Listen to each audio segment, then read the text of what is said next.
Yes, good morning, good afternoon, good evening, wherever you are in the world. Welcome back to Football Heritage TV. Today is a bad hair day, so we've got the baseball cap on. And it is Wednesday morning. It's the day before a very big Europa League game coming up. We've been really bad in the Europa League this season, and we need a win. Before we get into any of that, and good morning to each and every one of you. Before we do, smash that like button. Come on, I shouldn't have to be asking every show. And subscribe if you haven't already, please. We are now only 190 away from 16,000. It's been a very good month. Look, we today I want to talk about more so than anything. I want to talk about the transfer window. And look, as a Spurs fan, I don't get excited by transfer windows anymore. I don't actually have any expectations. Every now and then we pull a couple of decent signings, but let's be fair, it's always meh. It's always meh, especially in January. I remember back to last year where we got Dragusin and Werner and everyone was going, oh my God, look at this is different. Daniel Levy's acting differently and just got the players he wanted. Now a year later, Dragusin and Werner are apparently a crap and Daniel Levy doesn't back the manager. It's all very funny, isn't it? The revisionism within this fan base. But that's not the point. I want to talk about today. Are we not buying in the window because the manager, the chairman, isn't sure about the manager? Sorry, I've just realised. Please bear with me. I'm so sorry. Ready? That should change it. There we go. Sorry, that light has been turned off. Hang on. And I've not got it on me properly. There we go. Lighting, very important. The first thing somebody taught me, and I've just dismissed it there, not got ready properly. So, I mean, the question for me is: Are we not buying because we're not sure whether the manager's staying? I.e., Levy is saying, "Listen, I don't want to give any more money to a manager that might not be here in a month." Just hypothetical. Are we not buying because this is what Daniel Levy does? Because this is what Spurs do, which would be quite weird, actually, because as much as someone like me doesn't like Daniel Levy as a chairman, normally when Spurs are in a rut and in a mess is when Daniel Levy gets his checkbook out. And if you remember the other year, it wasn't great start to the season, and he goes and buys Kulu and Bentancur. Now, not saying we can't go and do anything like that again, but there's there's a lot to this. Lots of people are saying, are we readying the club to sell it? I don't know. I don't have privy to that information. You would like to think so. So more than likely it is absolutely a good morning to you. More than likely, yes.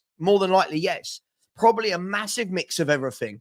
I get it, right? And again, this is not me backing Daniel Levy. I'm not a fan of Levy. I'm not a fan of Enoch.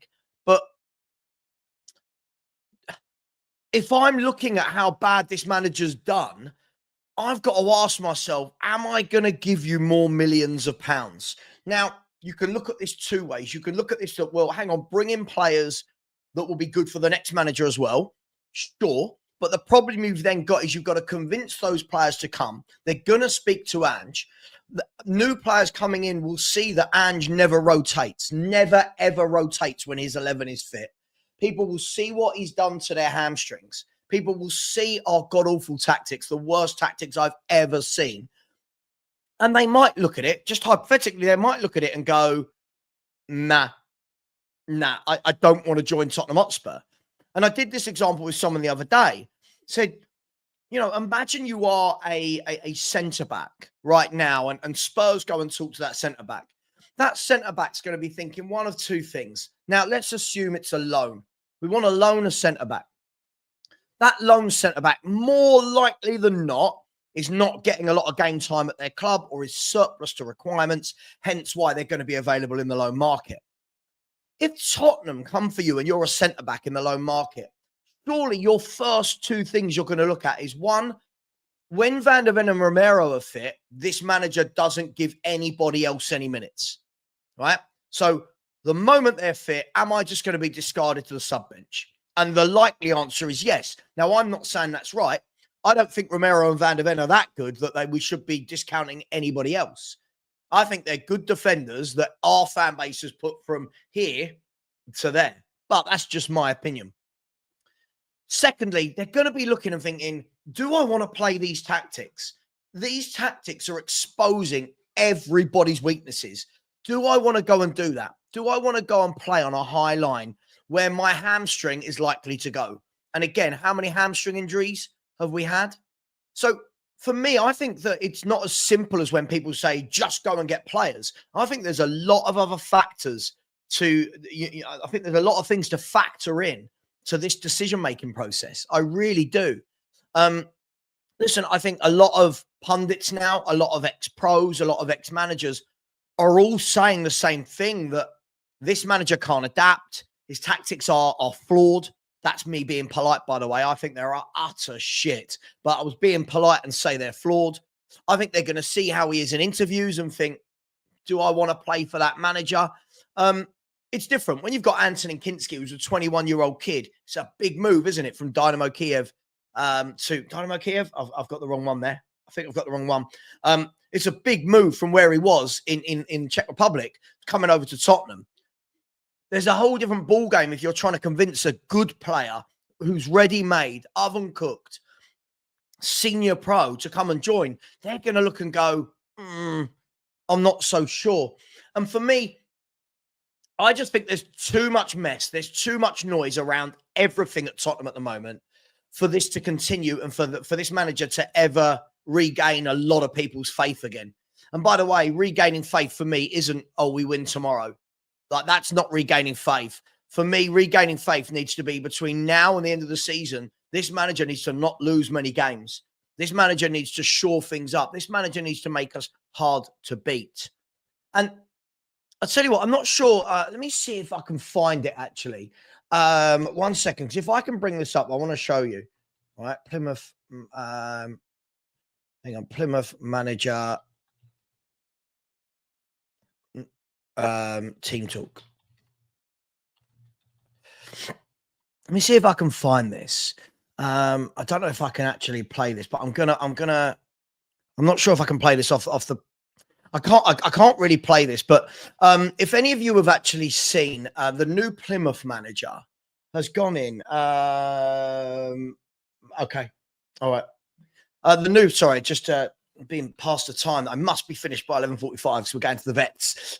So must be finished in an hour and a half. We will be finished in an hour and a half. The new Plymouth manager, sorry, that's what I was saying. Miron Muslic gave a wonderful, wonderful team talk that they videoed to his new Plymouth squad. And it talked about, he was calm, he was professional. He talked about the importance of working hard. He talked about the importance of being together.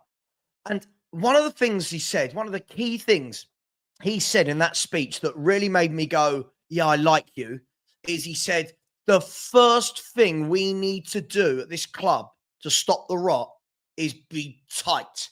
We need to create tightness. We need to be hard to beat. We need to be tight on that football pitch. And I sat there and I thought, yes, that's the obvious, right? I know that sounds obvious, but it's the complete opposite of what our manager does, where there isn't any tightness. It is wide open. There's no basics. We're not hard to beat. We're easy to run through. And I looked at that and I said to myself, that right there, that's what you need. I'm not saying the Plymouth manager, by the way. Somebody needs to go into that dressing room and go, right, guys, stop this. Stop this wide open, giving the ball away in midfield when everybody's on the halfway line. Stop this. We need to be tight. We need to be hard to beat. Now, this isn't me thinking that I'm some sort of football manager or tactical genius. This is the basics. Make yourself hard to beat.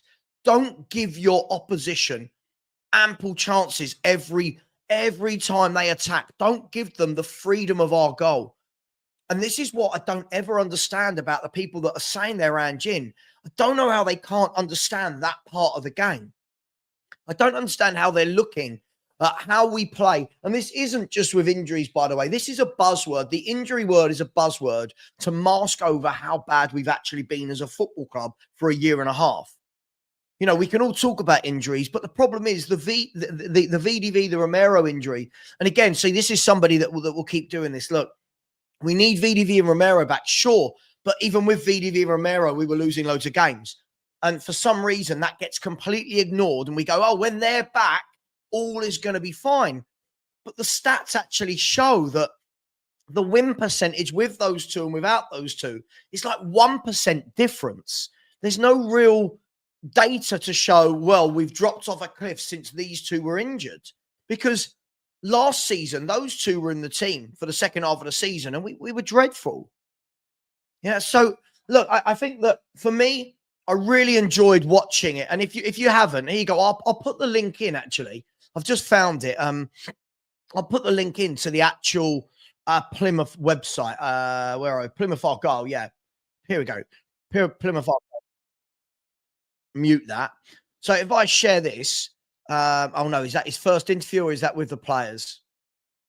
Sorry, that's not the one I wanted. 1 second. It was really, really good. This one, I think. Let's have a look. Was it this? Yes. Right. So if you get a chance afterwards, watch this. Watch this afterwards. I just thought, yeah, you're a man manager, you know? You're a manager that I think I could get behind. And for those people, I'm not saying at Tottenham, but this is, he's gone into his job. He's gone into his job and he's given a rousing speech. And he's got a big job there. It's not gonna happen like that. It's not gonna happen like that. They're in a bad position. If we actually look at where Plymouth Argyle are in the table, in the championship, so Plymouth are rock bottom. Okay, Plymouth are rock bottom. He's taken them over at rock bottom. And the first thing that he said to them is, let's be tight. Let's be hard to beat. Now, they might go down. But for me, that's what clubs should do before the rot sets in. So here's the link. I thoroughly recommend it. It's not a long video. For me, that is what Ange should be doing. Ange should be going into our training ground and going, right, we're a mess. We're in a mess. Forget whose fault it is. Forget who's injured. Forget what big games we've got coming up. What we've got to do now to get the fans back on side and to actually get some respectable, some respect back to our name is we've got to start climbing that table a little bit. And the way we're going to do that is, one, stop being easy to beat. But he doesn't. He goes out every game wide open. Then fans, this is what's cracking up. I've seen videos, people going, there you go. He changed tactics. It didn't work. Hey, hang on. Implementing philosophy and tactics you don't do it like that. You don't suddenly have half an hour where you go, oh, well, we played three at the back with Archie Gray and Ben Davis, and suddenly, oh, there you go. It doesn't work. It's absolutely madness. Coglou, see, this is the difference. You're not listening to what I'm saying. They improve us, right? They improve us, but look at the games that they've played since January last year to this year. We've lost so many games when those two are at the back. They are not the problem. That is not the only problem. We are so wide open. I'm not sure how people can't see this. I'm not sure how people are still not saying, look at the tactics, we're wide open. Look at the Brighton demise. Who played centre-half? Newcastle, Arsenal, Leicester, Palace, Ipswich. These players played and we were losing games. We looked shambolic. We looked wide open. It is revisionism. It is revisionism to say that these two coming back changes everything. It didn't. It didn't when we had them. So when we're saying Romero and VDV 100% improve us and ignoring stats on one season, it's not on one season, it's on two. Sure, but again, this is the thing, Phil. I know you. The thing is with you, Phil, you ignored all the data when I was telling you about Ange and you were telling me back him. You were wrong then and you're wrong now. This is the thing. They are good players. Yeah. But in this system, I don't know how people, I genuinely don't get this. In this system, it doesn't matter which two centre-backs play. I'm going to show you why, because people just don't, people want to bury their head in the sand. Phil, you're a chief head barrier. When you play like this, When you've got Dragoshin and Gray as the only two back there, it doesn't matter if that back two is Van der Ven and Romero. That is how we play. That is how wide open we are. Look at all of these examples. It doesn't matter if Van der Ven and Romero are there instead of Gray and Dragusin. You've still got two defenders on their own being exposed wide open. Everyone is talking about this. All the pundits are saying, look how wide open Spurs always are. Yes, that's my point. This is my point. You're agreeing with me. This is my point, right? But Romero's decent. He's not as great as people like you have made out. Top players don't make as many mistakes as Christian Romero. Top players aren't the cause of so many goals. So, yes, are they good? Yes, they're good players. But this revisionism that when we had them, we weren't in this trouble. We absolutely were. We really, really were. You can say as footballers you disagree with me. It's been 3.5, 4 years of evidence. I don't know what more we need to see. I mean, Mickey van der Ven's a good player. But, listen, what we've seen of Mickey van der Ven, he's brilliant when he's making that recovery run. We've never really seen him in a proper back four where he has to just defend. That will be the judge for me of a top defender. Again, Mark, absolutely. Look, there's hardly any difference. And exactly, the better defensive performances this season have been without Romero and Van der Ven. This is why I say, Mark, people unfortunately don't want to actually look at the truth. It's a nice thing to say, Mark. It's, don't worry, Van der Ven and Romero will sort it out. He's all over the place. Our fans don't like that though, because what they just say things like this. I 100% disagree with you. You just got to watch him. He dives in, he's rash. And I heard that the reason for him diving in and being rash was, but he plays with Dyer at the back. He's been rash under Angepostecoglou. Why? Because he's a rash defender. This is the thing. I think he's good. He's okay, right? He's okay. But when you are that erratic, you're that erratic for a reason, because you're an erratic, rash defender by nature. We've seen this for 4 years now at our club with Christian Romero. We've seen 3.5 years, whatever it is that he's been at this football club. And every week there's an excuse for him. First it was Conte style, then it was playing alongside Dyer, then it was Ange's style. Top defenders stand out. Ledley King has played in some terrible Tottenham teams and always stood out because he's class. That's why.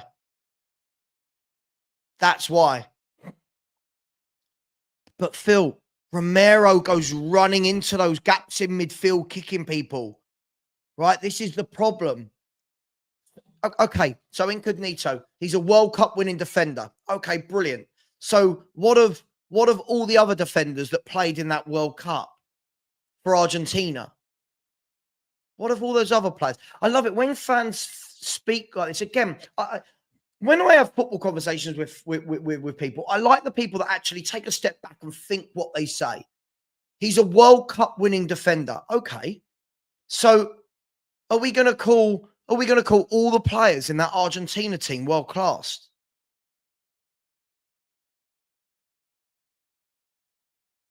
Aaron, I do agree with you.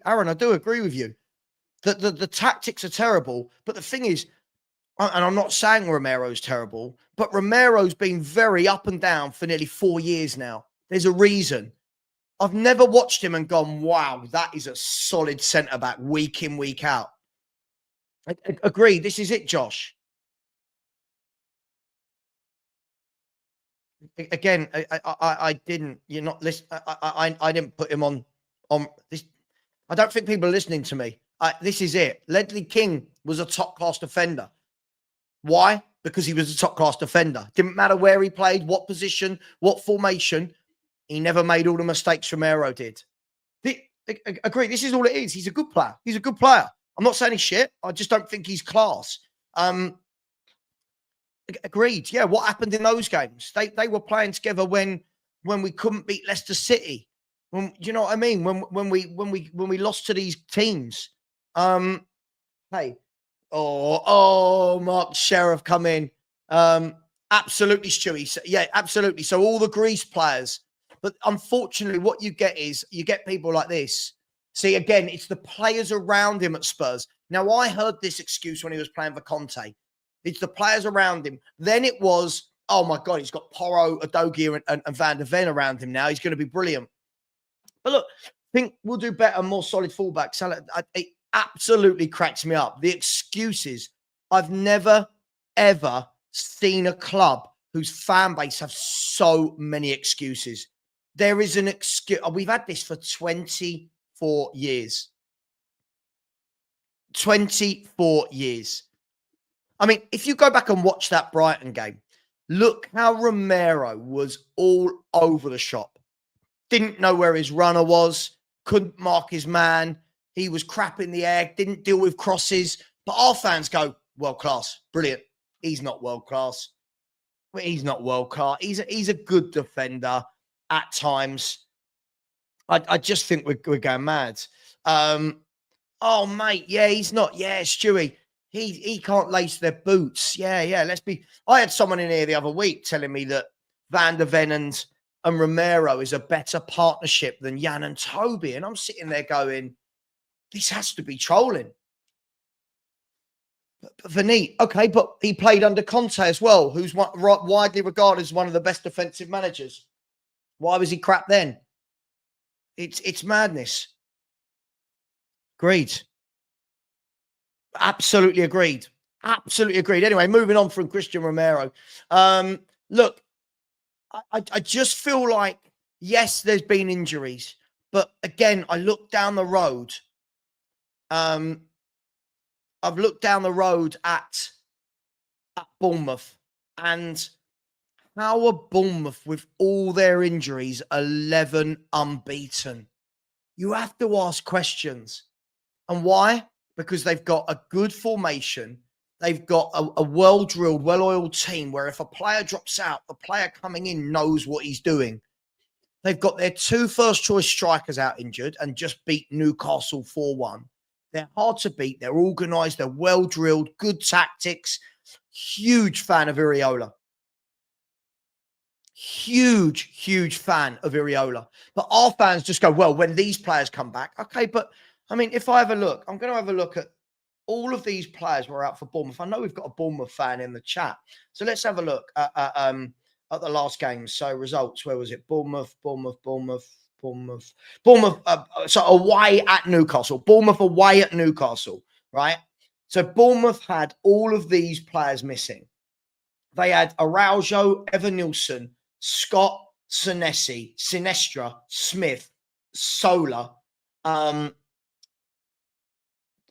Tavernier, Unal. 1, 2, 3, 4, 5, 6, 7, 8, 9, 10 players missing. 10 players missing. The players that have stepped in have come in and continue doing what they're doing. Why? Because it's not an utter shambolic mess of a tactic. That's what happens when you get a proper manager who drills and works with his team for all eventualities. Right? When you look at them, look at these players they're missing, like Sinestra, Tavernier, Evan Nilsson. These are first-team footballers, right? These are first-team footballers. Let's have a look who else had injuries at the weekend, right? It just makes me laugh. Brentford are currently missing Thiago, Pinnock, Trevor, Hickey, Gustavo Nunes, Jay Da Silva, Christopher Ayer. They've got 8 first-team injuries, right? Everyone has injuries. You've got to make your team disciplined and difficult to beat. It really is that simple. There's no magic to it. There's no, Savva thinks he's a manager. You've got to go back to basics. I'm going to show you a funny clip now just because I think it's funny. I agree with this, Elliot. I agree. I like Iriola at Rayo Vallecano. I think he's continued doing a brilliant job at Bournemouth. Managers like that is what we should be after. A coach coach is what we should be after. By the way, I've just been messaged and someone said, just for context, Bournemouth had 3 right backs injured and played Lewis Cook at right back. But you know, they get on with it, right? These clubs get on with it. 1 million a year. And look at the coaching, the tactical aspect of it. Absolutely. Back to basics, clean sheets. Again, and we're not going to, we did this a lot yesterday, so I won't do it a lot today. But again, when you look at this and you see that we've got the lowest clean sheets of the 17 ever-present teams in the last 50 games, that's a concern that at no stage the manager has said, we can't keep clean sheets. We're going to work on that. It's just open, and still fans going, yeah, but when everyone's back, what? When everyone's back, what? I just don't know what this means. By the way, we haven't had one new subscriber today, which is very, very disappointing. If you haven't subscribed, please do. And by the way, we will be back. I'm not going anywhere yet, but we'll be back at 5 p.m. today for Savva and Stel Ask Us Anything, the show where we'll talk about any questions you've got and get them into the comments. Not now, not of this show. I will post into my YouTube community page. Elliot said 7 clean sheets from 50, 14% clean sheet rate. Oh, mate, he's dreadful. He's a terrible tactician, or I think using the word tactician is mad. He doesn't say anything on the sideline. His coaches never approach him. Have you noticed? You watch other clubs. You watch Newcastle, Eddie Howe and Tyndall are on the side. They're talking. They're going for Arteta and his number 2. You watch these people. This guy doesn't talk to his staff. His staff don't talk to him. He doesn't talk to the players on the line. Every now and then we see a little rant on the sideline as if to say, see, I have got passion. It's madness.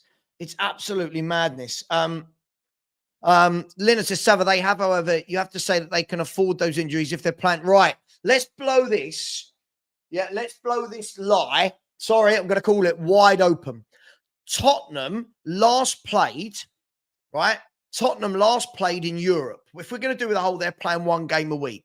Tottenham last played in Europe, playing 2 games a week, right? At the beginning of December. The beginning of December, Lynn. This whole, they can afford to have injuries. No club can afford to have 10 injuries. And sorry, Lynn, you can't just dismiss that. They can afford 10 injuries. This is Bournemouth. Tiny budget. They need all their players fit. Morning, James Flower. This is what we do. Look, this is what we do, James. Morning. Yeah. Morning, mate. How are you? Yeah, man, I'm good. Got to take the dog to the vets again, old Frank. But other than that, living the dream. One thing I want to say about this whole Areola thing, or Ange thing, to be honest. Yeah. In my opinion, if you're a manager and you've got your philosophy and you've got your system, blah blah blah, when you have injuries, regardless of the level of player, you should be able to continue the same system. No, so say for example, so Harry Kane got injured. Pochettino brought in Lucas Moura, but we did not change the system. Everything played the same. It was the same back line, we played the same style. Yeah. And just come in and go, no, this is not how it works. And it just looks like a car crash. We haven't got wingers inverting anymore. We haven't got centre backs going up. I just don't get it. Surely, for me, I would understand if we said, right, Spence Porro out, Spence in. We're playing the same system, but you can see he's struggling a little bit, but it's the same system. We've kind of gone injuries, car crash, or before the injuries, it just went car crash. So I believe system wins you 70% of the games, and then the talent and players win you the other 30. So if we've got bad players, we should still be winning 50% of our game, because the system should be good enough to get us through the games like Everton, Leicester, Bournemouth. Games like this, we should have a system that beats these teams, and then the players should be able to get you past the Chelseas, the Man Uniteds, the Arsenals, in my opinion. Mate, I think you're absolutely spot on. Again, I use Bournemouth as the barometer here, because this is a club that, no offense, I'm so sorry, Clockwork Cherry, but Tottenham are a big club, right? I'm not saying but before anyone mocks me, I'm not saying we're Man City or Chelsea or Liverpool, but we're a big club in the UK. We are in the top 6 more often than not in the last 20 years. I think there's like 2 seasons we've probably finished outside that top 6, right? We should have a philosophy, a style of play that when 3 or 4 drop out, you go, right, who's going in there? You know what he does. You know how we play. But again, this isn't coached into the players. You know, he wasn't rotating any of those players in at the beginning of the season. There was no big up, Mark. Good morning to you. There was no, well, he's come out. I know his job. I'll just slip in and do that job for him. When I watched Bournemouth, I watched them against Newcastle. It didn't look like anyone was missing because they played their same style, their same philosophy. The difference here is our philosophy is shit, right? So all these people that are kidding themselves, like, first of all, it makes you laugh. When Udogie was playing, everyone was going, God, he's been awful this year. Now he's injured. It's when Udogie's back. Well, hang on. He was shit all year. So was Romero, right? Everyone's kidding themselves that when these players come back, suddenly this tactic works. And what we've seen, James and Mark, for me, is this tactic works in one-off games. This tactic worked when everyone was up for it against Man City. But what we're seeing is it doesn't work as what we'd say in business, BAU. It doesn't work for business as usual. It can't work every week. Is that fair? I disagree, to be honest. I don't think I've ever seen this tactic work. I personally believe when you play Man City, United's, Liverpool's, I believe that the players take that on their shoulders as this is a massive game, boys. Let's go out and do it. So for me personally, I think if the tactics was going to work, they would work against your Evertons, your Leicesters, your Wolves. That's where, for me, your tactics work and your big players step in and win the big games, in my opinion. But like you were saying there about keeping the same tactics, if Maddison gets injured or if Maddison doesn't start, it's Kulu. What part of Kulu and Maddison play the same? They're completely different. Agreed. And the thing is as well, he hasn't got, I'll come to you, Mark. The problem with this as well is when you're putting a right back, like his tactic is an inverted right back, right? And when we say inverted, I mean, let's be fair. We saw on the weekend, Archie Gray inverted so much into central midfield that when we lost the ball, we had no back four and they scored the second goal. Problem is, Mark, if you are replacing, like James says there, one player for another player, you're replacing one right back who isn't a proper right back and isn't an inverted midfielder with another one, i.e. you're replacing Porro with Spence, who is a right back, not a inverted right midfielder. No one fits, Mark, do they? It doesn't fit. No. I've always said his system will work. Like at Celtic, when Celtic spends 60% of the money in Scotland. Sure.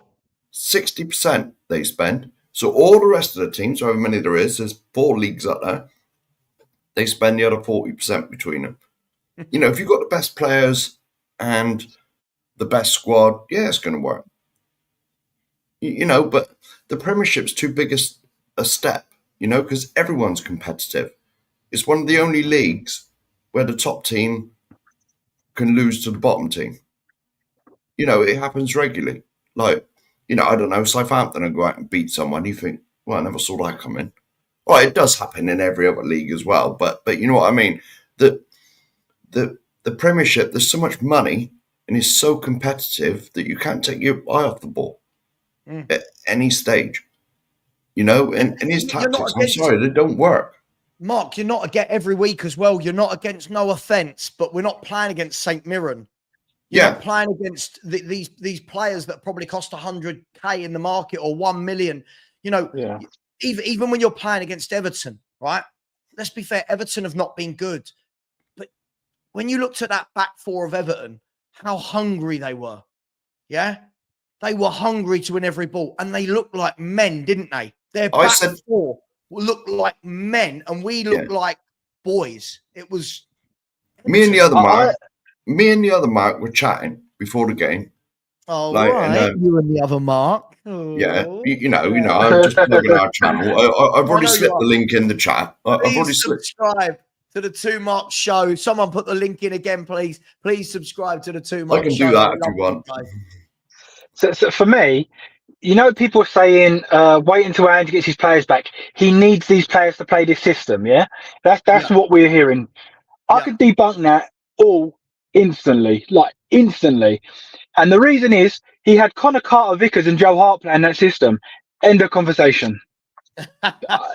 End of conversation. How can Connor Carter-Vickers do it and Joe Hart, but yet the new keeper we've signed that looks amazing with his feet. All right, don't know about goalkeeper, but he looks very good with his feet.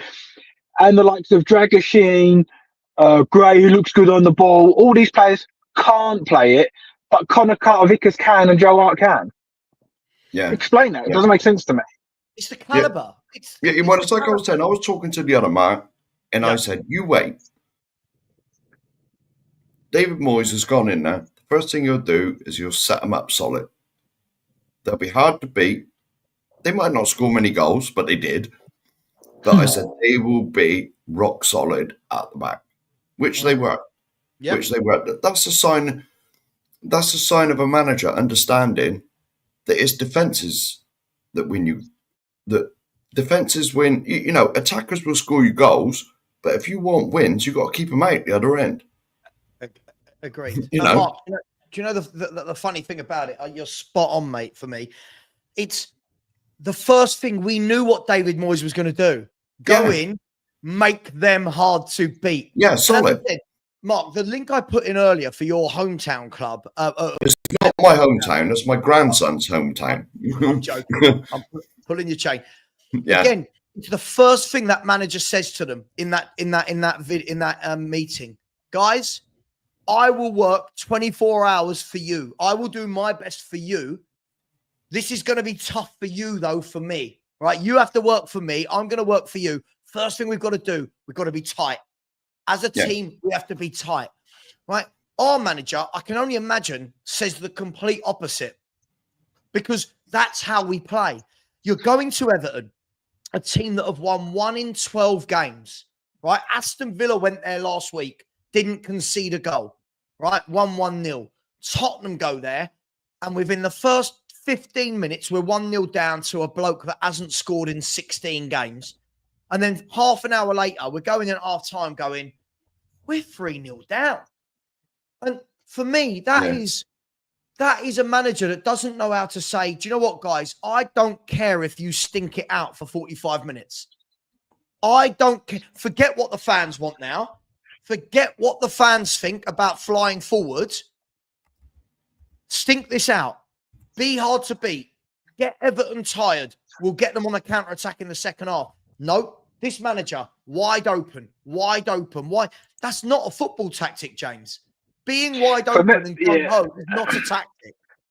For me, the greatest comments ever made in football, and I mean ever, was I think it was Jose Mourinho against Man City when he said Man City had like 85% of the possession. And he said, that's really nice. I'll let them take that football home and I'm leaving with my 3 points. That for me is the most, that's a winner. That is a winner. It's not like, it's like going to work every day and going, but I looked really good. Yeah, but did you fix it? No, but I looked really good. Yeah. It defeats the object. Surely the aim of the goal is to get the points, get the wins, move forward. Whether you do it win in good, ugly, bad. For me, I do want to see better football, but that's not at all costs. So for me, why can't you play the better football against Everton's, Leicester's, Southampton's? And then when you come against Salah or something like you say, right, Spence, you're going to drop there and play one-on-one. You're not going to go forward. I don't want to see that. It's like, for us, James. Sorry, just on what you're saying, can we be really honest? The problem is we're now all kidding ourselves that we're wide open because we're playing better football. I think the football has been dreadful this season. I genuinely don't remember. I keep people came off the park when we lost to Newcastle. Actually, in both games that we lost to Newcastle but we played well. In both games, I can't remember keepers having to do a lot. In both games, this is the problem. We seem to think that possession equals attacking football. Because if it's Man City play possession attacking football, right? Spurs play possession for possession's sake football. And there's a huge difference for me. Sorry to cut you off, James. I just don't think we're playing good football. No, it's boring. No, It's neither do boring. I. Yeah, I think it's. I've never. I think I've watched all, if not most of them, of the games this season, and I think I spend more time on my phone watching streams and stuff like you guys than I do actually watching the games because it's crap. And you know what infuriates me? And I mean, this is me talking about Ange personally. Whether that's right or wrong, I don't know. But I actually think he's just a knob. I actually don't like the way he talks. I don't like the way he talks to reporters. I don't like the way he's like, yeah, well, injuries. I understand, but now it's almost like the club can't sack me because of all the injuries. It's almost like he knows what he's doing and he's kind of backed everybody into a corner saying, when we get our injuries back, everything's going to be fine. But it's just the way he talks. I find him so rude. If he spoke to me like that and I was in one of the journalists, mate, I'd tell him where to go. I wouldn't have that the way he talks down to people. I mean, I don't know if you saw, was it the BBC interview where they said, like they started off the interview and he went, yeah, lovely. That's how you should start off an interview. And I thought, mate, you grow up. I just don't like him now. Last season, I saw 20, 30-minute spells of games where I thought, oh, hello, this is okay. Yeah. But then it went from 30 minutes, 20 minutes, 15 minutes, nicking goals at the end of the games to this season, like nothing. There is nothing. Even at the start of the season, there was nothing. Well, look, let me just say, so Fabrizio Romano has just announced, by the way, that, Milan Skriniar is joining Fenerbahce. So Fenerbahce have agreed a deal in principle to sign Milan Skriniar, and they're winning the race over more than 3 other clubs. Verbal agreement to sign player on permanent deal, not loan as offered by other clubs.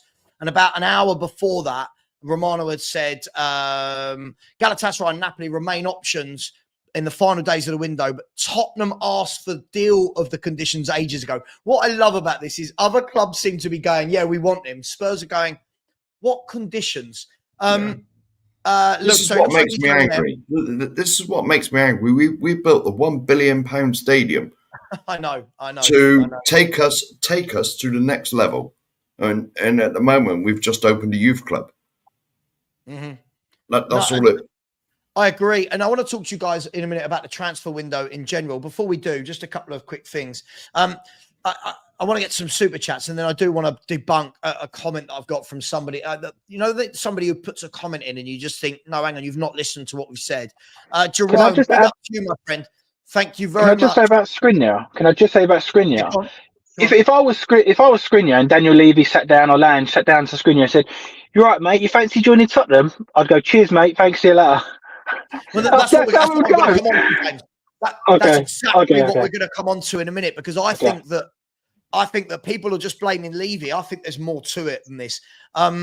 Jerome has said Johan Lang is a fraud for not even bringing a single outfield player as of yet. We're going to talk about this, Jerome. I think there's more to it. Ange can piss off as well for accepting this. Sick of this, Savva. Look, Jerome, I completely agree with you. We're going to go into a bit more detail, mate, about the transfer window. And then Jerome's gone on to say, can't we bring Jan and Toby as defensive coaches? Can't we just bring Jan and Toby as players? I mean, I'm at the stage where I'd have Mark and James as my centre-back pairing. I don't know about that. Mark, it's all up there, mate. It's all up there. I'm not running the back like that at my age. Rodney, big up to my man, Rodney. Love you, dude. So big up, Savva. I realise the saying world class depends on the age group saying it. People like Desai, Maldini, Albertini, Baresi, some won't have a clue. Yeah, Rodney, I get it. And I think this is the thing for me. When I watch Romero, I think of centre-backs that I've seen throughout the years, even if I don't go to the likes of Desai and Maldini. You know, I think of centre-backs I've seen throughout the years that are just solid centre-backs that do their job. And for me, I don't remember them having excuses made for them every single week as to why they're not doing their job properly. But Rodney, big up to you. And this comment, Red Dan said, yeah, we all moan the football's boring. Red Dan, you've not listened to a word I said. First and foremost, there are people that liked Conte's style of football. But second of all, the point here is Spurs are in a rut. Spurs are a mess. I said play that way, be difficult to beat to get out of the rut. Yeah, that doesn't have to be your overall philosophy every game that you go, right, 10 men behind the ball, but play that way. Stink yourself out a draw. Go to Everton and do what Villa did. Villa didn't play well at Everton. They grind out a 1-0 win. Be difficult to beat. Yeah, it's not saying we have to do it every game. And by the way, anyone who's saying that Ange's football is exciting, I think it's utter toilet. His football is terrible before we say, oh, well, at least we've got exciting football. I don't think we do. So big up to you for that comment, but I'm afraid you've not really listened. Guys, I want to talk about the transfer window. Before we do, though, I think it's only right. You've all seen this video, but I think it's all right to give everybody a bit of a laugh. Here we go. Here is Tottenham managers on the weakest link. Oh, yeah. Yeah. The weakest link. 20 years that there is the owner and never won something. Probably because Mr. Levy didn't let me win a final and win a trophy. No regrets, no regrets. Things didn't go well, so we move forward. Very, very unhappy with the poor performance. But I think the performance wasn't great. It's just who we are, mate. It's just who we are. You know, we have to do what we feel is right for the club, and only time will tell if it's the right decision. I mean, listen, we're at that stage, guys, where we are the banter club again. And I know some fans are putting their head in the sand and completely denying it. The first question I'll ask is this, and then we're going to talk about the transfer window. Guys, when there is this much noise, when Sky Sports pundits are talking about Ange and the team every day, when TalkSport are, when BT are, when people like Manu Petit are coming on Monday Night Football and ripping us a new one, and Jamie Carragher's ripping us a new one, when every other fan base is making videos about Spurs and what a mess we are, surely that just leads to one thing, which is a change of manager, right? I know we want the owners out, but surely everything right now is just building up. They say no smoke without fire. This is like that film I can never remember that I watched with my mum. What was that old film? Was it the Burning Inferno? Tower Inferno? Tower Inferno. Tower Inferno. You Tower remember, Inferno. Like, this isn't a small little campfire anymore. This is everything's ablaze. Am I right? Am I wrong? Yeah. I mean, he wouldn't be favourite with the bookies to get the sack for no reason. No. When are they going to give you 3 or 4 to 1 on something that's a dead set? Yeah, exactly. You know? And the thing I feel, I mean, a lot of people are saying about the pundits talking about it. There's been a lot of criticism how the away fans spoke to Son and such. But let's be honest. I mean, I'm lucky enough as such to watch Tottenham from my sofa, heating on, blanket on. These guys have drove up to Tamworth and back. Then the following weekend drove up to Everton and back, or trained it. All the train lines were shut. So these guys are hiking days to get to football, to come back. That's taking them days. And yet we're not allowed to criticise the problem. What should we be doing? I mean, maybe it's just a generation of today where everyone's like, no, everything's fine. You can't criticise him. It's fine. For me, all circles are leading back to Ange. Mm-hmm. If Ange is a problem, then Ange needs to be there. This is the first time in history that I can remember that I'm like, Daniel Levy, please sack this guy. Do your job. This is the first time I'll say, you know what, Daniel Levy, well done. You sacked him. He deserved to be sacked. Fair play. You had best interests at heart there for the club. But it's like, no, this guy's covering up all of the problems. He's taking it all on his own shoulders. Leave him. Let him keep doing it. No, this is only what I've heard. I've heard that Daniel regrets, like, chopping and changing managers every 18 months. You know, and he sort of knows he's done wrong in the past. But the one that he's actually, I say backing in inverted commas, is the wrong one. You know, he regrets all what went on when, you know, it was a constant, like, revolving door, manager in, manager out. You know, he regrets all that. This is it's only what I've heard. I don't obviously phone him or speak to him. But, like, and he regrets all that. And so he's going to stick by it. And plus, while Ange is here, it's a shield for him. Because he knows if he sacks him, everyone's fingers are going to be pointing at him. You know, But do we not think that the club has now been not tarnished or not run through the mud a little bit? But I mean, I'm a massive Spurs fan, and if I had two options, I would seriously look at the other option. If it was Tottenham and somebody else, whether it was Tottenham and Bournemouth, Tottenham and Fulham, Tottenham and anybody, I would seriously be considering the other club, because you're coming into what, like we almost said about Skriniar. You sit down at the table, I say, Daniel Levy, what's your plan, mate? And he'll go, well, this guy will be here for a few months. We'll sack him, get the next guy in. I won't back him properly. We'll sack him. And then you're like, hold on a minute. Like, yeah. If you want to become a football player, I mean, we was linked with Carl Walker-Peters. He's at Southampton. If I was him, I would not be coming back to Tottenham. Well, look, I mean, this goes into. I've seen people. We'll go to your point from just now, James. We see people going, "Why aren't we going for Skriniar? Why on earth would Skriniar want to join Tottenham Hotspur? Why would Skriniar look at the way Ange's teams defend and how wide open they are and say, I want to join that? Milan Skriniar doesn't play for teams that are that wide open and play kamikaze football. And this is, by the way, I'm just using Skriniar as an example here, right? Because he's just moved to Fenerbahce. And this is what, so somebody here has said, somebody has said, why aren't we going, where did they say? Why are we not going for Milan Skriniar? I think we did. We asked, but I think we've got to remember that with football transfers, there's more than just asking their club if they want to sign them. You're going to be speaking to the agent and the player before any approach is made to the club. And like you said, James, if I'm sitting there, we can use this with any example. If I'm Milan Skriniar, let's think of another centre-back. If I'm Mark Guehi, right? Koulibaly. Right, Koulibaly. Someone's going to go, right, do you want to come and play for Tottenham? Okay, let's see what's going on. Well, hang on, the manager's got you 15th. You've won one league game in 10. You don't keep clean sheets. All your players are getting hamstring injuries, right? At what point, as a professional footballer, I know we all think it's Football Manager, James, don't we? Always think just slap down the money and they join. At what point, as a professional footballer, would you, if I'm signing James Flower and Mark over there's your agent, you and Mark are going to have a chat and go, hang on, let's weigh this offer up. Do we want to go to... my first question is, all right, Tottenham are interested. Is there anybody else as well, or is it Tottenham? Because say, for example, it's just Tottenham, then I think, okay, fair play, let's go. But if you're getting the links of Juventus, I mean, Fenerbahce, what are they, top 2 in their league, potentially? And is it Mourinho their manager? Is Mourinho their manager? Is it Fenerbahce that Mourinho's coach of? Yeah. Mourinho, well, hello, Mourinho or Ange. For me personally, Fenerbahce are a team who know who they are.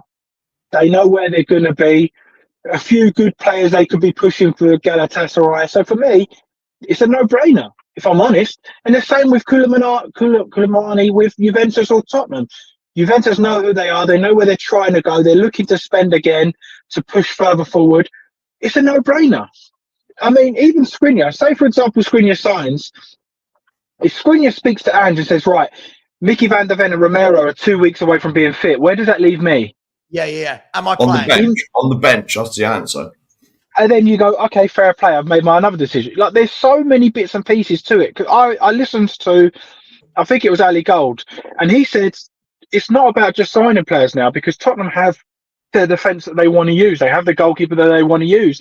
They have half of the midfield they want to use with the young talent coming through. So it's not about signing them and going, yeah, here you go. It's about signing it. Am I going to play? Does the manager think I fit into this system? Is it X, Y, Z? For me, I don't know. My dream scenario would be Marco Silva, Areola, Thomas Frank, the guy from Ipswich. I mean, that's probably the perfect scenario. You know, he knows Tottenham. He's been around Tottenham. Kieran McKenna? That is probably the perfect scenario. You'll get him for the cheapest amount of money. You'll probably be on the lowest wages. Probably expect the least because he's been with Ipswich. So, for me, I know this is such a cringy thing to say, but I just want to feel good about Tottenham again. Get that almost feel-good factor. I don't go like tomorrow, Thursday. Yeah, Europa League. I'm like, all right. Whereas before it'd be like, right, yep, Spurs tomorrow, Tottenham Sunday. James, I'm never going to say I've fallen out of love with the club, but I've never felt so distanced from Tottenham as I have with Angepostecoglou. Yeah. Listen, people will say, "Oh, Levy's been here 24 years." I've kind of made my peace with that, right? We all want him gone, but I've still had great times in the last 24 years. Yeah, we've not won everything we should have won, but you're right. When I think tomorrow night is the Europa League game that could potentially see us one step closer to qualification, I'm just sitting here going, meh. There's no, he's taken away the excitement and the enjoyment of Tottenham for me. I'll be honest, if I had something to do tomorrow and I couldn't watch a game, it wouldn't bother me in the slightest. Honestly, it wouldn't. It wouldn't. Yeah. Because it's not enjoyable anymore. It really isn't. Even with coaches like Mourinho and Conte, whether you found them exciting or not, I was still looking forward to the game because it was always like, well, you never know. Even if you had City, Mourinho with City, he was like, yeah, we could do this. Yeah, we could do this. Or Conte's like, yeah, we could beat these. We can go on a run here. With Ange, I mean, the amount of times I've been asked, what's your score prediction? And I go, we could win 6-0. We could lose 6-0. We could draw 0-0. It could be 4-all. You're asking, like, what you're asking me to guess the unpredictable, and that for me isn't fun. That isn't supporting your club. I mean, even when we had probably the most gun-ho manager in my era that I remember thoroughly is Redknapp. But even with those score prediction, it was, I reckon we'll win 4-3, 4-2. I reckon we'll win 5-2. I reckon we'll win 4-1. I reckon 3-1. This guy, Redknapp was still fairly solid, though, wasn't he? Redknapp was still fairly solid. You would still predict a win. With this guy, I don't know if we're going to turn up and lose 6-0. Like, I generally had no idea. But let's face it, in the Everton game, they could have had 5. Let's get this in. They'd scored 15 goals in 20 games before they played us. They scored 3 in the first half, and it could have been 5. At least 5. Could have been 5. You know, so, I mean, you look at was it Galatasaray away in Europe? If they'd have scored 10, no one could have complained. I just think, look, with Galatasaray, ain't Osman now available? Like, if you're a big club and you've got big ambitions, I think they're on about sending him back. Then act like a big club if you want Ange to succeed. And the one thing I will stick up with for Ange, and it's not very often, the one thing I will stick up with Ange, this whole transfer window, he said, we need to get Dominic Solanke help. We need to get him help. We need to get the midfielders help. He said that in 4, 5, 6 press conferences. But he says this, but when these players are fit, I never see him rotate them to protect them. No, I agree. It's easy saying it when you've run them into the ground and now they're injured because of your methods. But, you know, listen, he's had opportunities where Solanke didn't need to play the 90 minutes and Will Lancashire could come on for 20, or Johnson could go through the middle, or Son could go through the middle. No, runs him into the ground every single game. Central midfield, he's saying, I need help in midfield. Never played Archie Gray there. Never played. For a man that's talking about, I need midfielders, Then when he's asked about defenders, he's talking about, well, hang on, I don't need to bring in any defenders because I've got Van der Ven, Romero and Ben Davies coming back. So for me, I feel like this manager is completely out of his depth. And by the way, Cam Tinley, this isn't true. No managers do well at Spurs. Pochettino did very well at Spurs. Martin Jol did well at Spurs. Yeah, Harry Redknapp did really well at Spurs. So all of this, good managers leave Spurs and guess what? They're good again. No, see, Cam, the wording is very important. If the wording is win at Spurs, that's different to doing well. No one can look at Pochettino's 5-6 years and say he didn't do well. What you can say is he didn't get over the line. You can't say he didn't do well. So again, Cam, this is revisionism from people that are new to supporting Tottenham. Harry Redknapp's team for 3-4 years, people loved watching us play under Harry Redknapp. We finished top 4 twice. We went deep into cup competitions. We played a good style, but we were hard to beat at the back. So this managers don't do well at Spurs. we're referring to two managers here. What we're doing is, guys, unfortunately, the worst thing that ever happened to this club was Conte and Mourinho being in charge. Because what it's done now is now everybody can use that as a stick to say, there you go. See, no one wins at Spurs. Well, Conte signed an 18-month contract. Ask yourself why. Why did Conte sign an 18-month contract, right? Because he wasn't the right fit for Spurs. Spurs weren't the right fit for him. Yep. Spurs were in a mess at the time and needed to calm the fans down. So Levy pulls a rabbit out the hat. Conte didn't have a club. He gets a nice big 15, 20 million pound fee for the year, right? Everyone going to me, oh, you wanted Conte out. Conte wanted out. Yeah. Look at Conte's press conferences for the last 6 months of being at this club. If that didn't tell you, I don't want to be here, I don't know what does, right? Jose Mourinho. Like, Jose Mourinho could have won a final, right? We know that, but leave it. Yada, yada, I would say he probably would have done.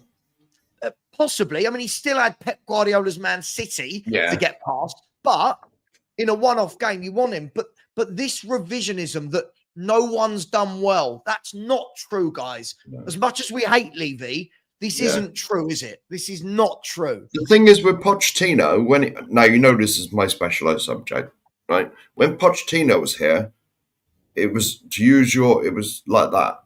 There was progression. Yeah. And then it got to a stage where we were moving grounds, and then it started to go down.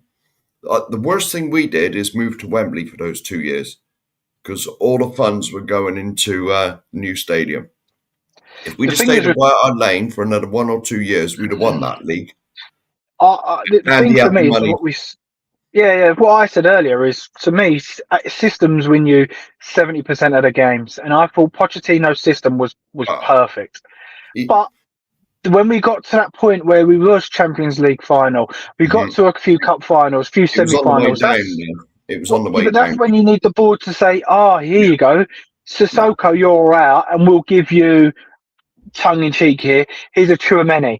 Here you go, bang. And then you go, I think we're going to win this. Look at the players we could have had. We could have had Bruno Fernandes. We got Gedson. You know Jack what I mean? Grealish. Yeah, Jack Grealish. That was around that time. Yeah. Pistone. Yeah. 2 or 3. Sadio Mane. Yep. He was on the verge of coming in. But to be honest, when Poch was here and the year Leicester won it and the year Chelsea won it the year after, that was our chance. But all the money at the time was getting put into the new stadium and moving us out to Wembley and all that. If we'd have stayed at White Hart Lane 1 more year and there was none of this costs about borrowing money for the new Levy Dome and we'd have won that league easily. We had the best team in the league then. I just think, look, I feel like one thing I'm very keen that people use the right wording when describing things. I think that's really important to me, right? It can't just be, no one's done well. Like someone the other day said, no one's done well for 20 years. And obviously it was someone who's an Anjin fan. And then when I actually showed Spurs league finishes for the last 20 years, we have done well, right? Have we won league titles? No, but we have done well. You know, there was a stage where for like 9 seasons in a row, we finished above, or 9 out of 10 years, we finished above Liverpool. So for people to say no manager has done well, this isn't true. And what this is being used now as revisionism to defend what is a very poor football manager. Yeah. It's now like all the people, Mark, that for years, people like me and you and Stel and Daigle and whoever, we've all been saying, Levy. We've all been told we're idiots and we're wrong and negative. Now, all of a sudden, this manager has taken us so lower than any of those other managers. It's Levy. Hang on. We've been saying that for 20. We've been saying that for 20, 17, 18 years and been abused. Now, all of a sudden, because the flavor of the month, Angepostecoglou is doing terribly, it's suddenly, it's Daniel Levy. Well, I'm not being funny, guys. You give this squad to Redknapp, to Poch, Martin Jol. None of these managers have us sitting in 15th with 1 win in 10. They just don't. No, definitely They're not. Proper managers. And if you go back to when we were ahead of Liverpool for 9 years, when we beat them 4-1 at Wembley, that Kane scored a couple, like brilliant game. What did they do? They went out and bought Alisson and Virgil van Dijk because they knew, and especially around the Champions League final, we went that way, and Liverpool started going that way because they'd sort of. This is why I worry about Lange, because let's be honest, Lange bought in Steven Gerrard. They bought in Steven Gerrard, the worst ever manager that nearly got them relegated. We've just bought in the same thing. We've bought in Ange, and we're now in that relegation battle. It's exactly the same as what he did at Villa. Didn't they sell, or did they sold Jack Grealish for 100 million and spent most of their money on the likes of Coutinho and people like that? So if you're looking at like Lange as well, there's nothing good or positive in that side of things, because, like I said, Steven Gerrard was his guy that he knew really well when he had faith in. He nearly got him relegated. And he's his guy that he knows really well. He's on the verge of getting us relegated. Just quickly. Sorry, someone said Conte signed for 18 months because he didn't trust Levy. Right. Isn't that the very point I was making, gentlemen?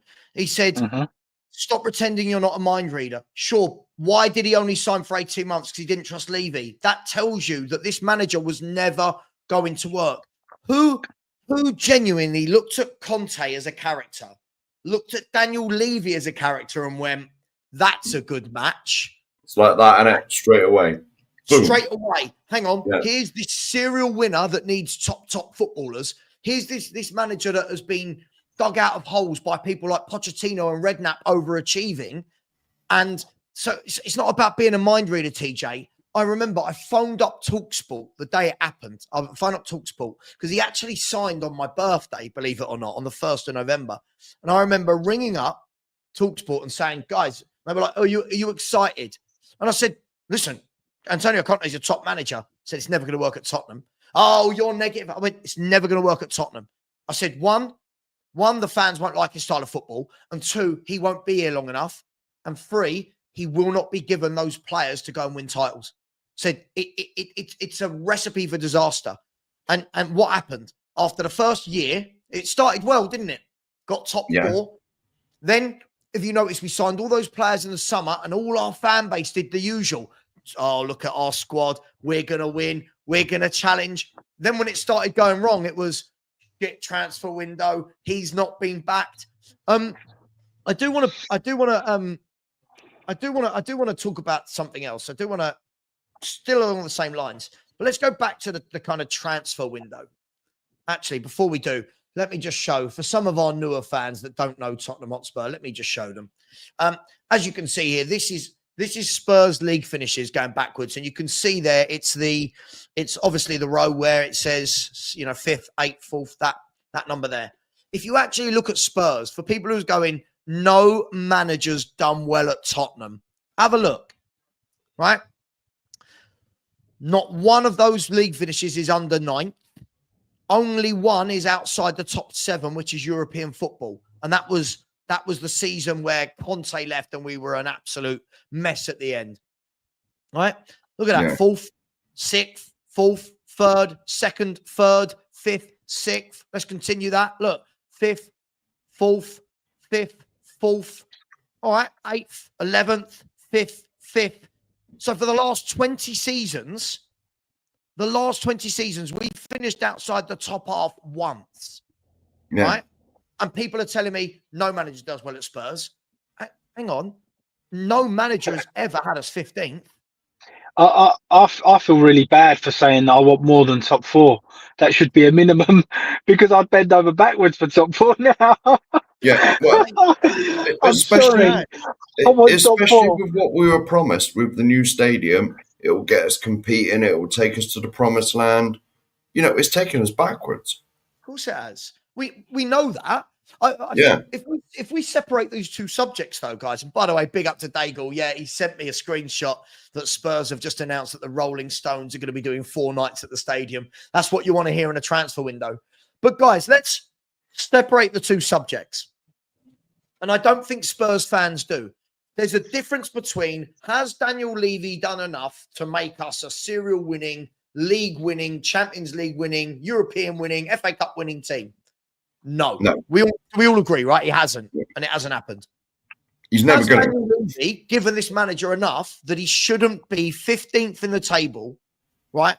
With the, hang on, I'll bring it up. Has Daniel Levy done enough that we shouldn't have the 15th most defeats out of 17 teams in 50 games?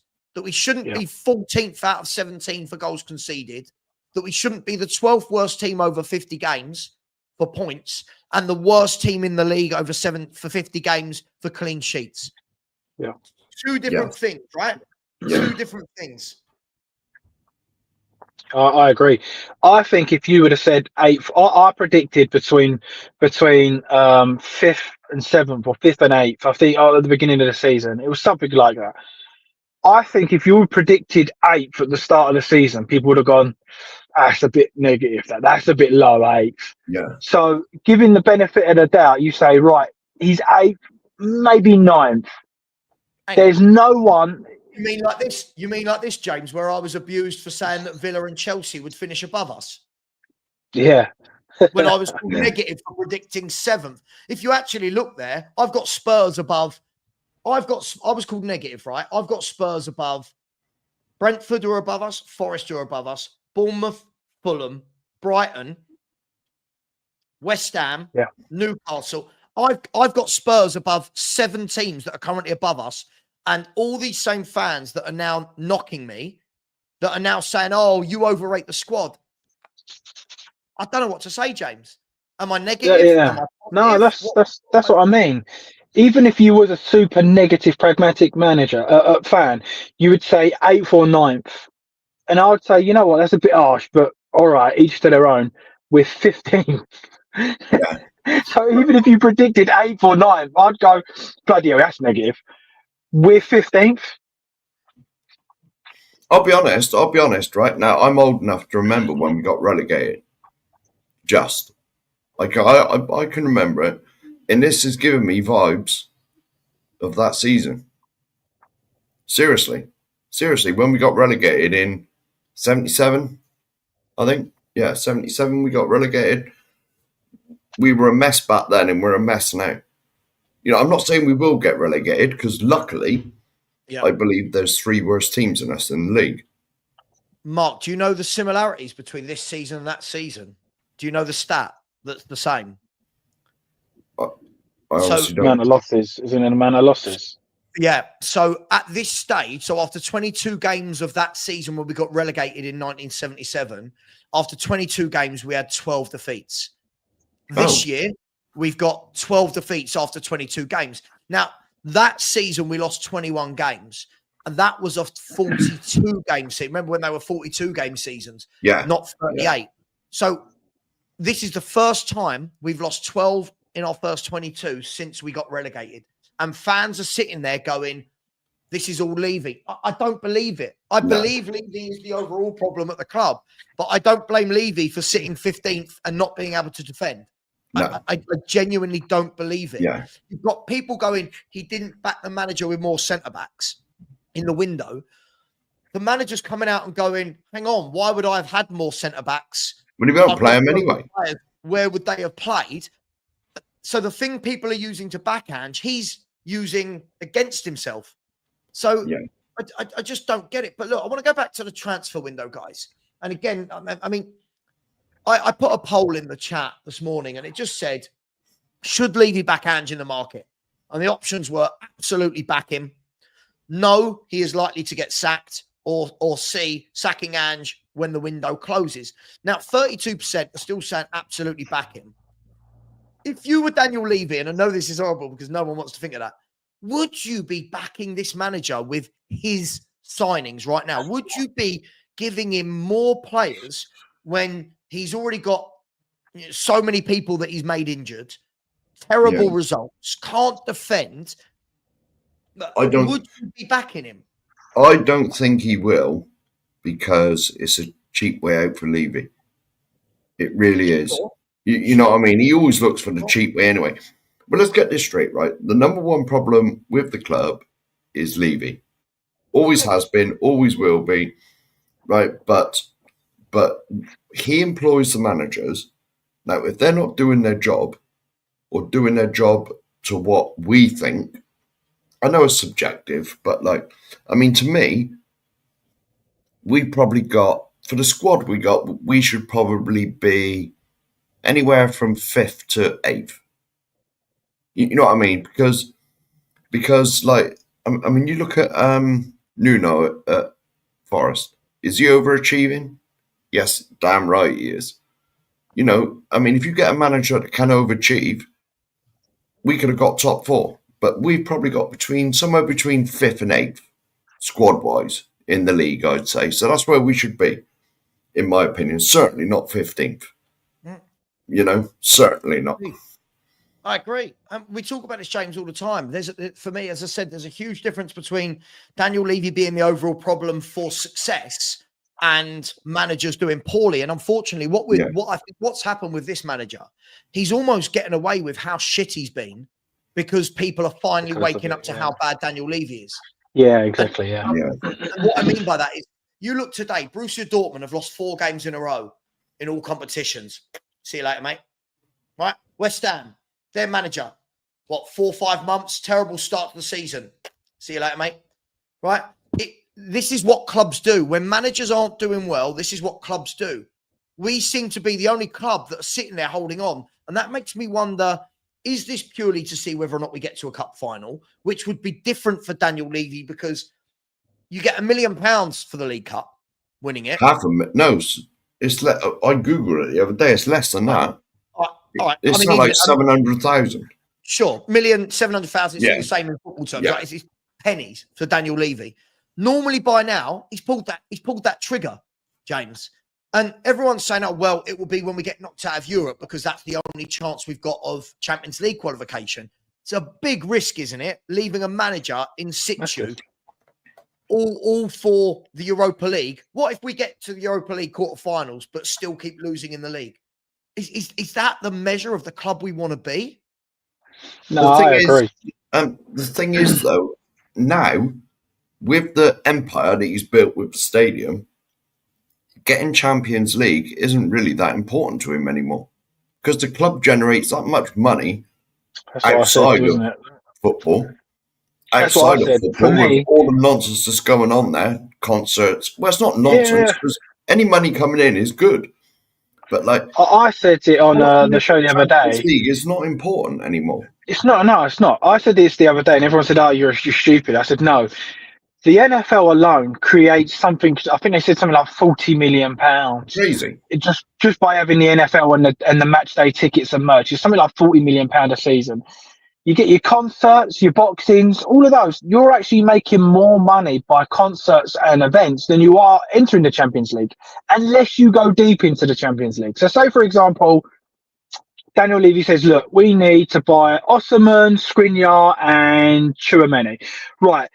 I'll just say they're all 50 to 60 million. I know that's way undercutting it, but he said, right, that's 150 million layout to potentially earn 250 million. Is it worth that risk? Absolutely not. What we'll do is we'll get 4 days Rolling Stones in. That will make us another 40, 50 million.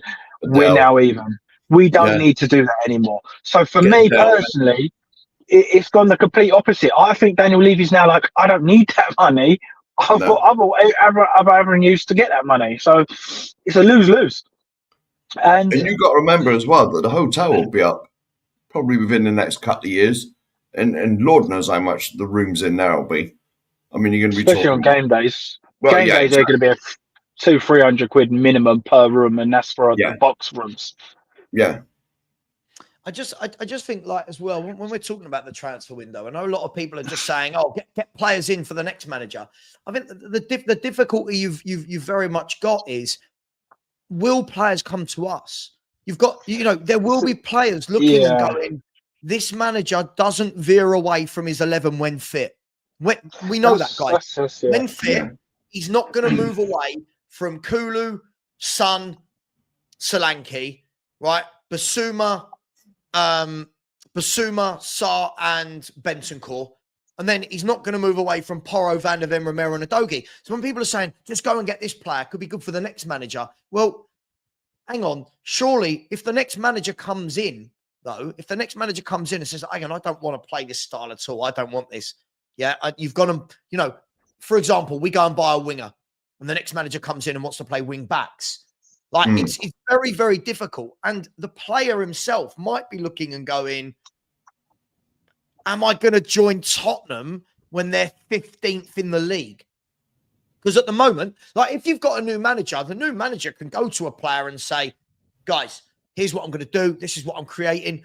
You're going to be one of my first signings. You're my man. I want you to join. At the moment, with all the noise going on around the club, will he get sacked? Won't he get sacked? Is he 1 game away from it? Is he 2 games away? If you're a pro player, you're looking at that surely, James, and going, I'm going to wait this one out.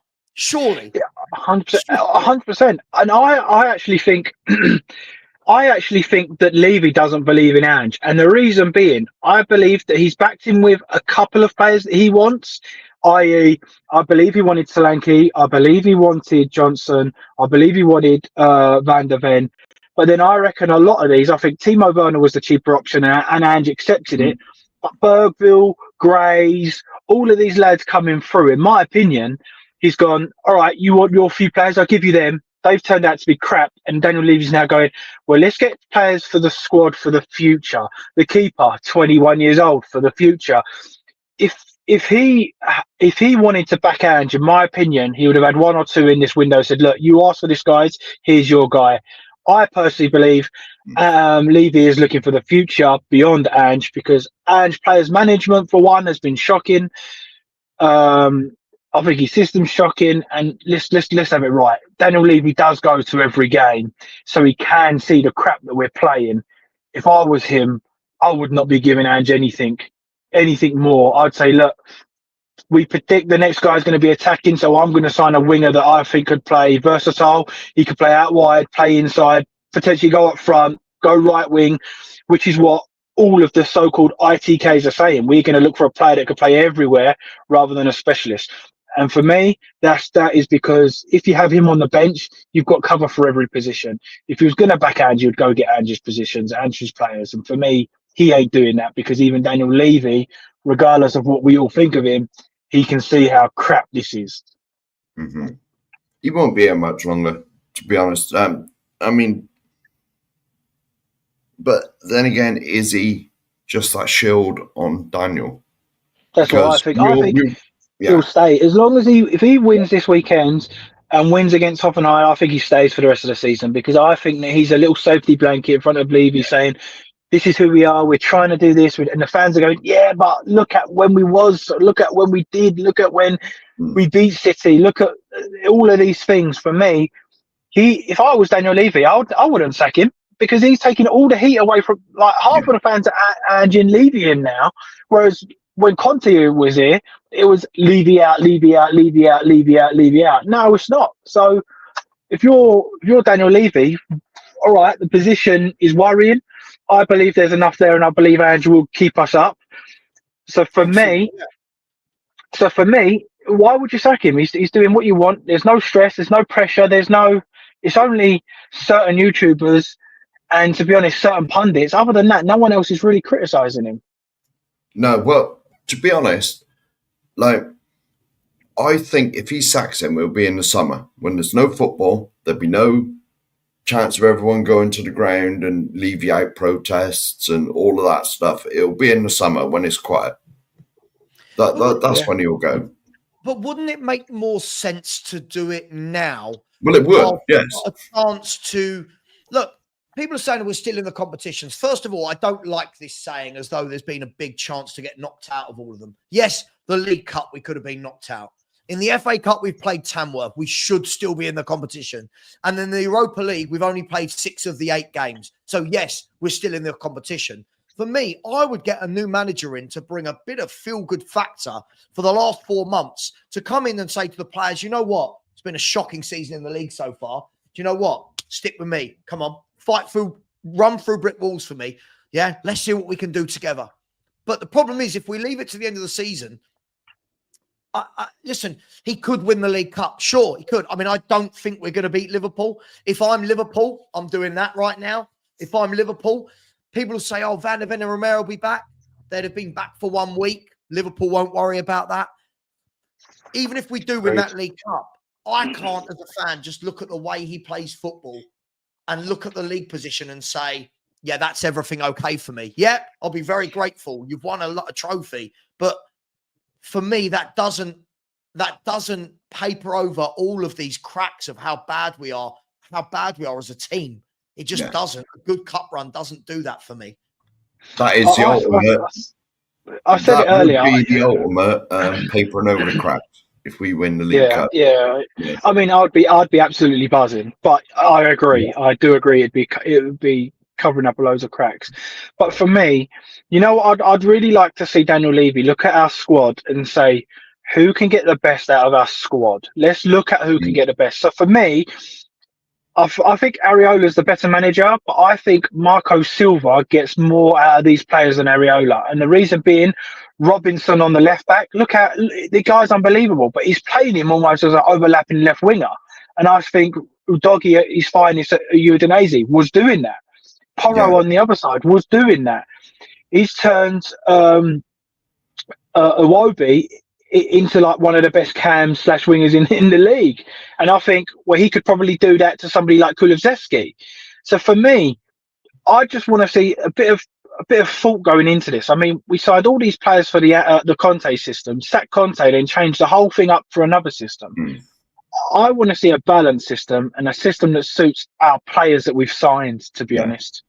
That's the thing that gets me, is that Ange, he doesn't use tools that he's got. You know what I mean? He sort of shoehorns players into what will fit his system. Instead of a good manager thinking, right, I've got you, and you. This is the best way that we can play to suit your attributes and to get the best out of you. No, there's none of that. Agreed. None of that whatsoever. Okay.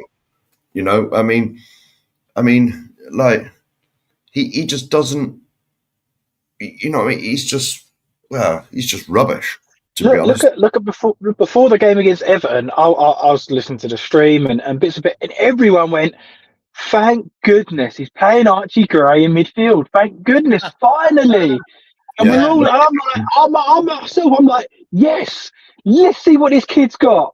And then we start and he's like right back of a back three. I'm like, what are you doing, man? Weird, wasn't it? He was like right of a back three. Then it kind of changed to a back four when he went to an inverted right back. You know, when you're just looking at it going, Ange, this was your opportunity to play Archie Gray in centre mid, right? This was your I think when we all looked at that lineup, James, we all said, didn't we? It's going to be Porro, Dragasine, Davis, Spence, Archie Gray with Bergvall and Sarr in front of him. Well, I'll be honest. On the Sky thing, when I put the lineups up, they had us in a back five. They had us in a back five on the Sky app that I got on my phone. They had us in a back five, and I was like, "You don't do that. That's never happening." I was like, "What's going on here?" Even then, you've got fans saying things like, "Oh, see what happens when he does change it up." You can't just. That's what I was about to say.